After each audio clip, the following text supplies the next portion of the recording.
Assalamu alaikum rahmatullahi wa barakatuh, bismillah ar-Rahman ar-Rahim, and welcome to another episode in the series Dawah Ilallah, as we investigate and look at what Dawah actually is and how to call people to Islam. And we're not using our own understanding. We're not trying to reinvent how to do Dawah. We are simply looking at the recipe that is successful, the recipe that will succeed, inshallah.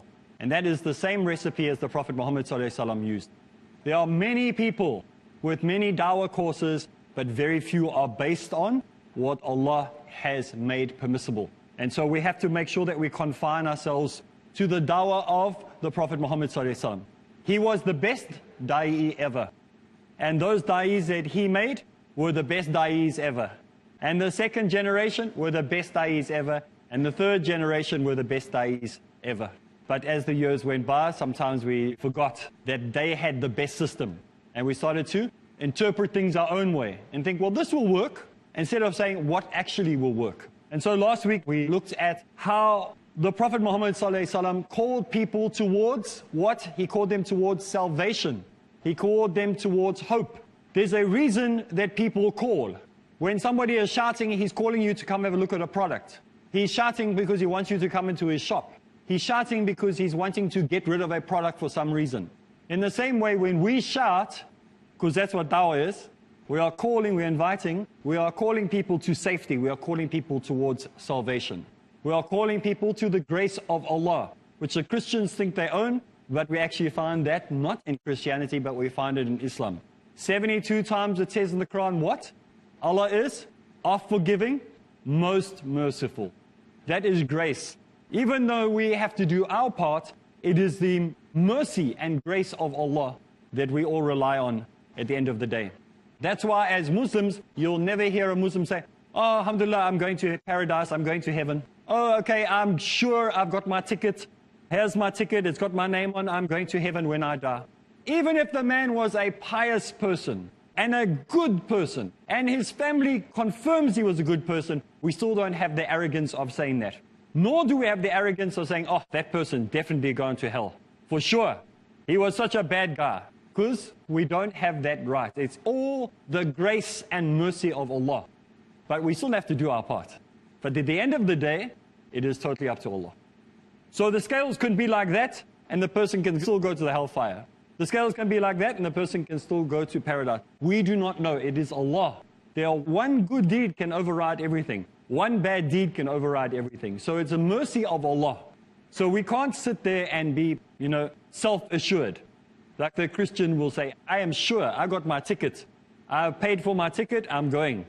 And that is a sad day that somebody would speak like that and try to force the hand of Allah into doing something. That can never happen, astaghfirullah, that we even try to say such a thing. So the Prophet Muhammad ﷺ was a lamp to guide the people out of darkness and into the light. We spoke last time about a man maybe sitting on a boat, maybe when the Titanic is sinking, and he was on his lifeboat and he had a lamp and he shone it in the darkness. What did people do? Did they say, we'll catch the next boat, don't worry, we'll wait for the other ship to come? Or did they sit there freezing cold and say, we're going to make our way towards the lamp, towards the light? Of course they moved towards the light. They would have done anything. In fact, we know that they did anything from what we see in the history of the Titanic, is that they were drowning each other, pushing each other to try and get onto that lifeboat. So we should be the same way, trying to find our safety. And so the Prophet Muhammad ﷺ is described as a lamp, as a guide that we need to follow. Is it his light that we are following? No. He is reflecting the light of Allah. He is taking no glory for himself. He's taking no credit for himself. He is simply reflecting. When you look in a mirror, you don't see yourself, you see a reflection of yourself. So the Prophet Muhammad ﷺ wasn't reflecting his own light. He was reflecting the light of Allah because he was human. He's not a God. This is where the Christians went wrong, and they thought that Jesus, the son of Mary, may Allah be pleased with him, was a God. But he wasn't. He was just reflecting the light. And because people didn't listen to what he was saying and thought they understood what he said, instead of listening to what he said, they interpreted everything that he said incorrectly. And they started to turning things they never meant into things that they think he said. We also said that the Prophet Muhammad ﷺ was a warner and a magnifier to the people. Why is he a warner and a magnifier? Because he's warning people that yes, there is good news. Yes, there is salvation. Yes, Allah is forgiving and most merciful. But there is also a warning. There will come a day of accounting. Remember we spoke about how somebody will come and they come and audit your business once a year, and you hate that auditor when they come because you're scared they're going to find something wrong with your books. But how happy are you if you know your books are done correctly? Because you know you're going to get a nice big fat check from the government for having paid your taxes correctly. So it's a fearful day for those who are outside of Islam. It's a very, well, it should be, inshallah, if we've lived a righteous life and we've done what we're supposed to do, a happy day for the rest of us.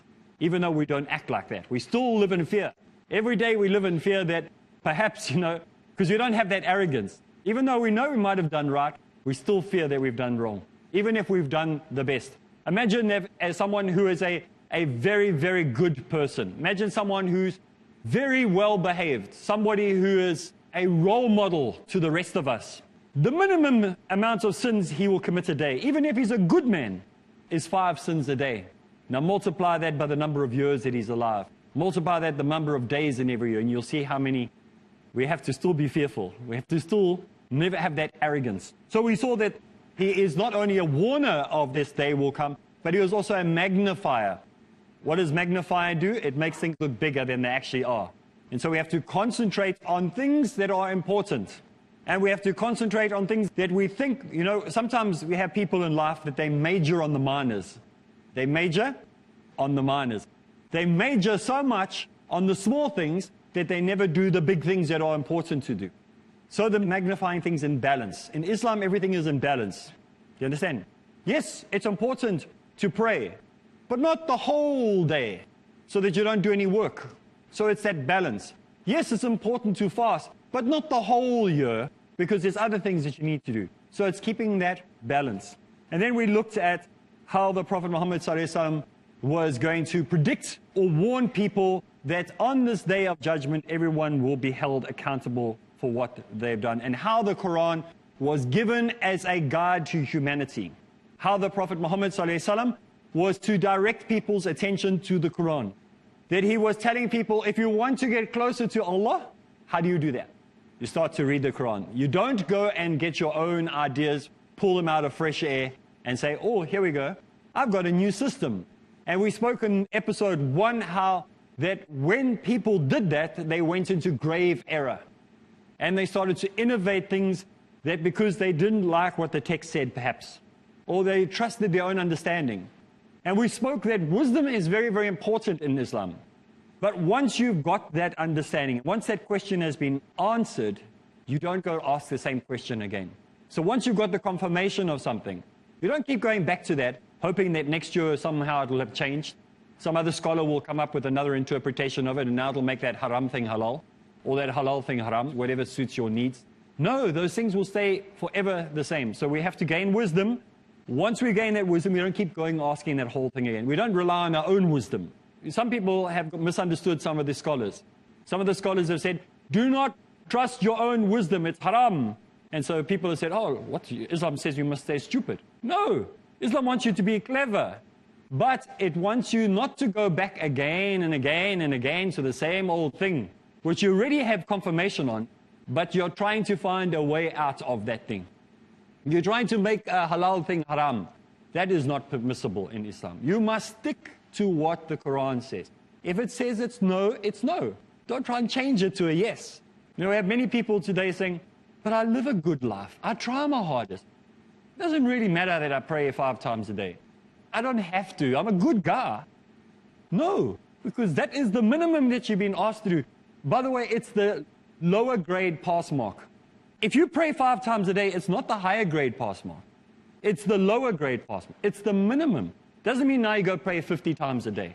Don't misunderstand what I'm saying. 5 times a day was the minimum, because we humans are weak.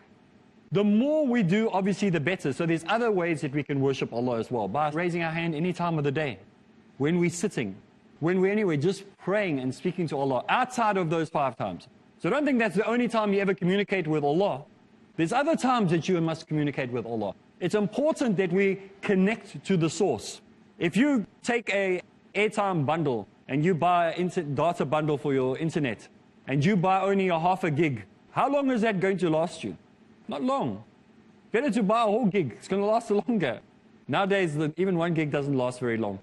So you want to get a bigger bundle so that you stay connected longer, that the connection doesn't break. So you can get those important emails and those important messages and all other important things that you need.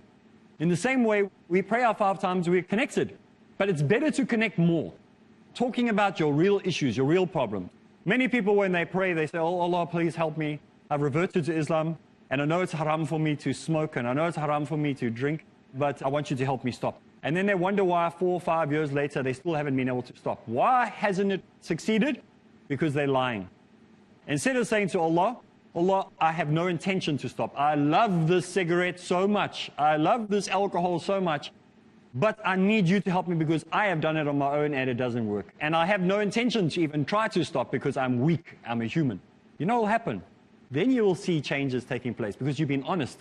You can't lie to Allah. Do you think He's going to answer you when you're lying? When you say, oh, I don't want to smoke anymore. And meantime, all you're doing is thinking about having another cigarette. You're lying. So this is why we're saying the 5 times are important, but the rest of the times when you pour your heart out, it's when you talk about real things that are happening in your day-to-day life that you want Allah to help you with. That you throw yourself before the mercy seat to ask for mercy from Allah. That you beg Him for help. This is something, the remembrance of Allah. It's not just something that we say, it's something we do in our lives all the time. Well, it's time for us to take a quick break, and when we get back from the break, we'll continue, inshallah.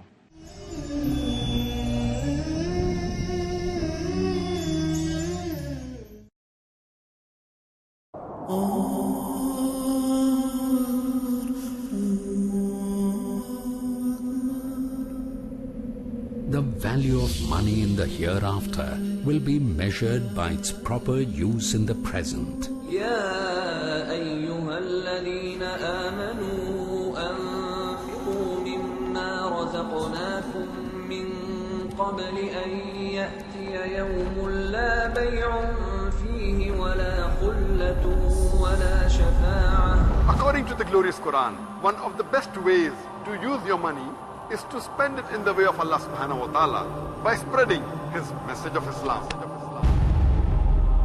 Peace TV is a non-profit Islamic satellite television channel that is primarily dedicated for just that cause, the proper presentation of Islam. It's a great choice to invest in it and a golden opportunity to purify your wealth in a way that pleases Allah subhanahu wa ta'ala. Support Peace TV. Send your zakat and donations to IRFI Al Ryan Bank, 47 Calthorpe Road, Birmingham, UK. B151TH. Pound account number 011-32301. IBAN GB49ARAY 30008301 132301. Sort code 300083. Swift BIC code ARAY GB22. Please confirm your contribution at support@peacetv.tv. Support Peace TV, the solution for humanity.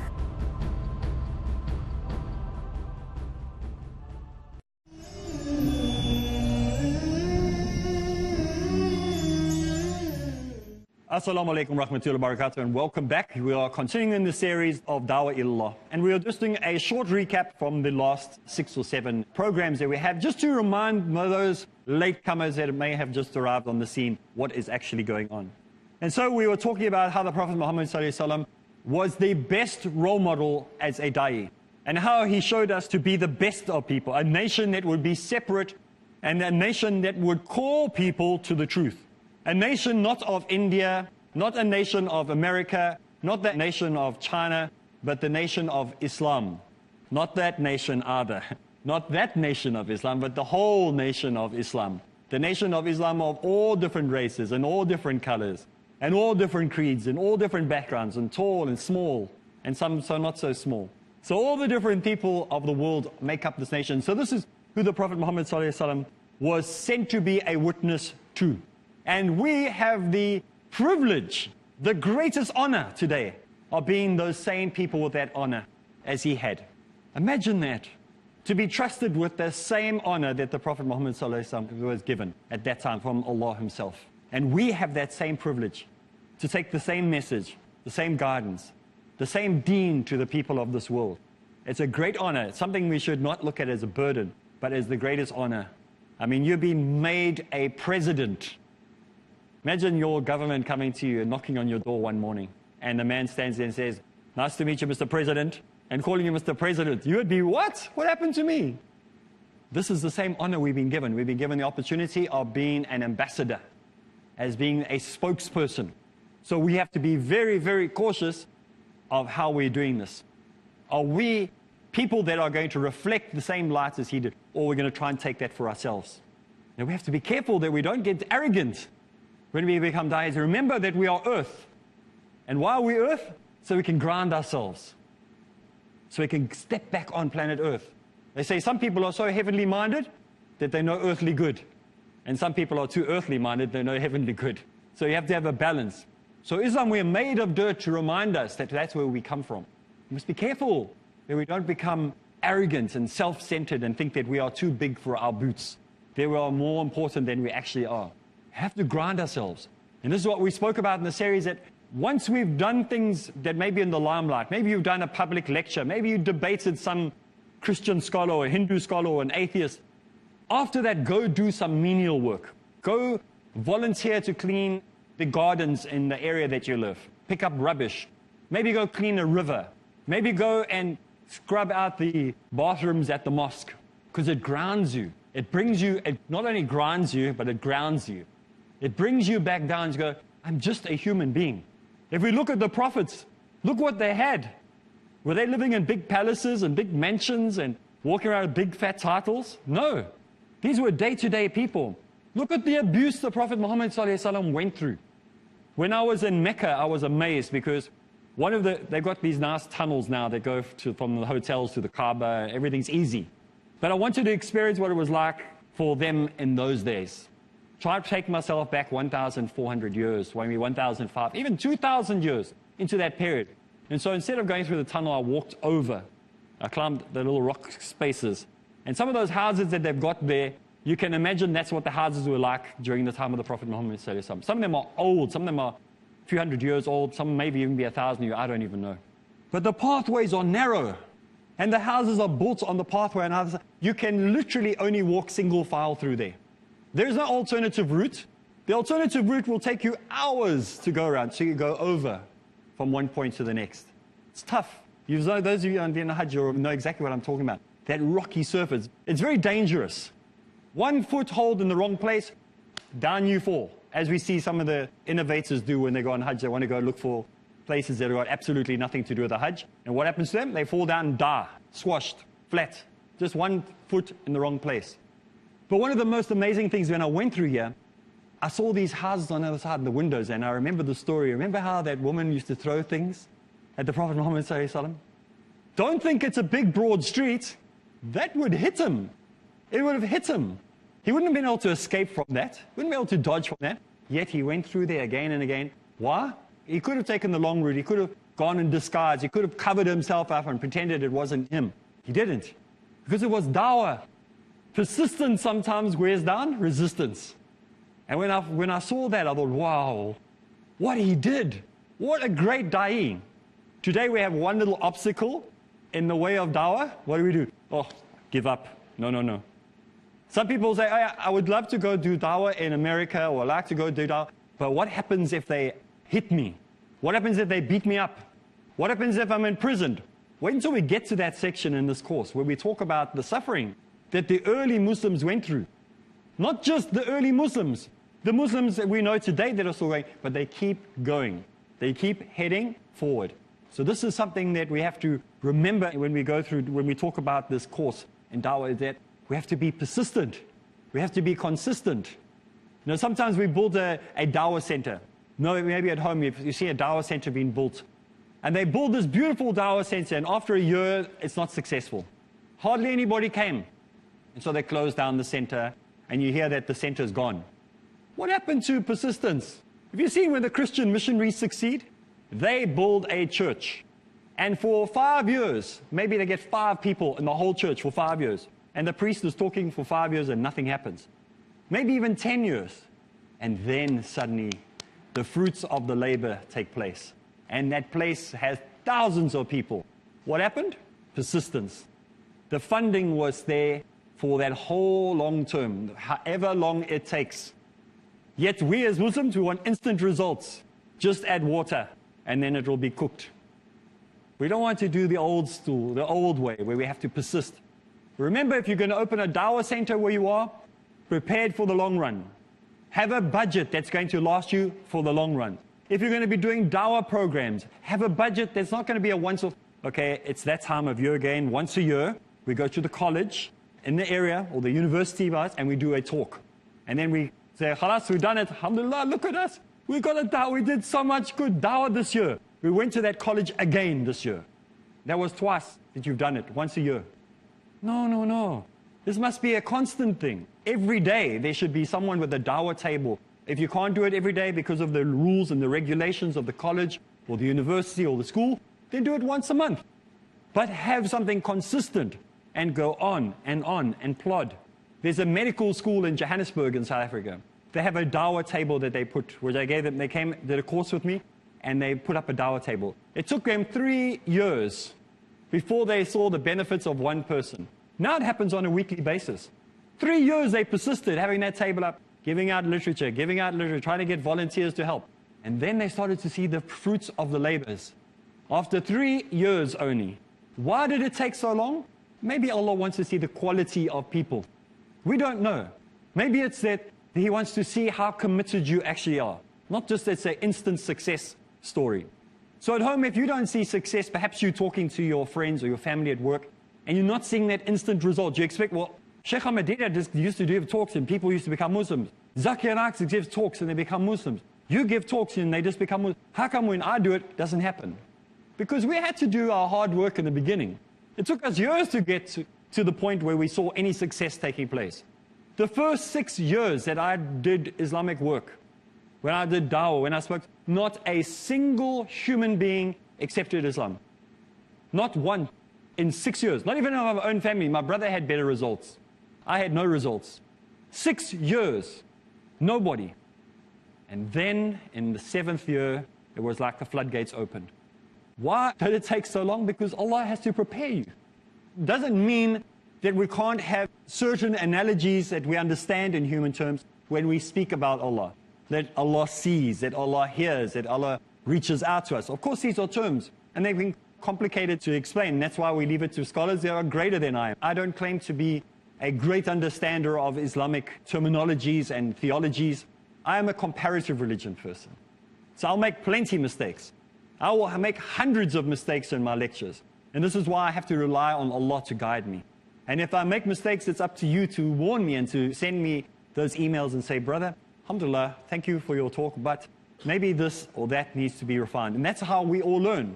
We find big scholars, big muftis allow that to happen. If they are real people, they will allow that. Those people say, don't correct me, and they get all upset when you correct them. Then they need to still have a look at what part of their lives they've actually handed over to Allah. Remember last week, we spoke about this ring. And we said when we become Muslims, we have to have a ring that is put on us. And the ring is a bond slave ring. And it says that when you become a Muslim, you become a slave of Allah. Not by force, but by choice.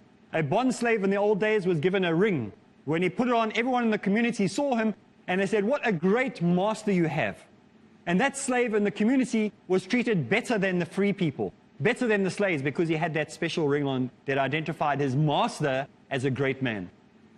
So when we have a ring on our lives as Muslims, they don't see you as a great man, or you as a great mufti, or you as a great teacher, or you as a great da'i. They say how marvelous, how fantastic Allah is.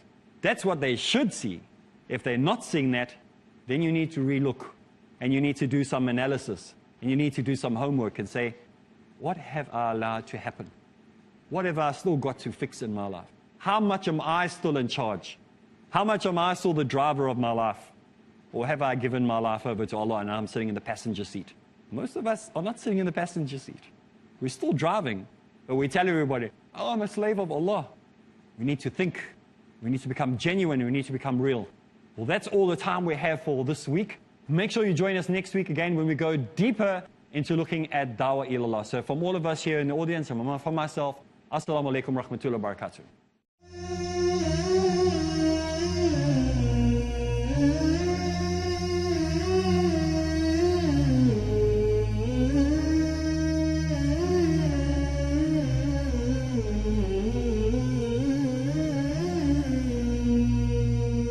رب رحيم